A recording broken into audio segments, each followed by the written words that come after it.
بسم اللہ الرحمن الرحیم۔ ذات ذیبکار قربانی کے جو جانور ہیں وہ 3 قسم کے ہیں۔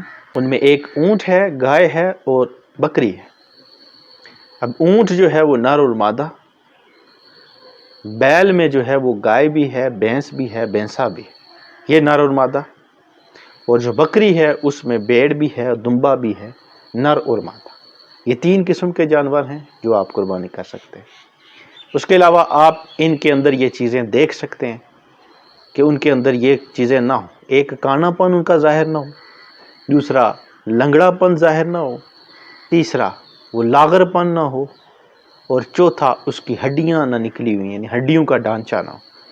جب یہ ساری چیزیں آپ دیکھ لیں گے تو آپ قربانی کر سکتے ہیں۔ اس کے بعد جو بڑے جانور ہیں، گائے اور اونٹ جو ہیں، ان میں 7 حصے ہوتے ہیں۔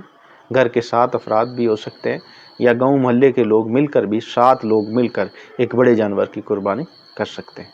اور جو چھوٹا جانور ہے جس میں بکری، بیڑ اور دمبا، اونٹ کی عمر جو ہے وہ کم از کم 5 سال ہونی چاہیے، اور جو گائے ہے اس کی عمر 2 سال ہونی چاہیے، اور بیڑ بکری کے لیے یہ ہے کہ اس کی عمر 1 سال ہونی چاہیے۔ جانور جو ہے وہ اچھی قیمت والا بھی ہو، وہ اب زیادہ افضل ہے۔ اچھی جسامت والا یعنی فربا ہو، وہ بھی افضل ترین ہے۔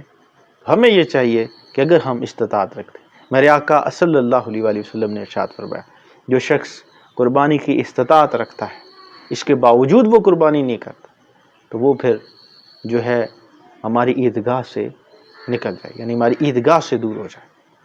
تو ہمیں یہ چاہیے کہ اگر ہم صاحب استطاعت ہیں تو ہمیں ہر حال میں، کیونکہ یوم النحر جو ہے اس کی افضل ترین چیز یہ ہے کہ آپ قربانی کریں۔ ام المومنین حضرت عائشہ صدیقہ فرماتی ہیں کہ میرے آقا صلی اللہ علیہ وآلہ وسلم نے ارشاد فرمایا کہ یوم النحر میں قربانی سے افضل کوئی کام نہیں۔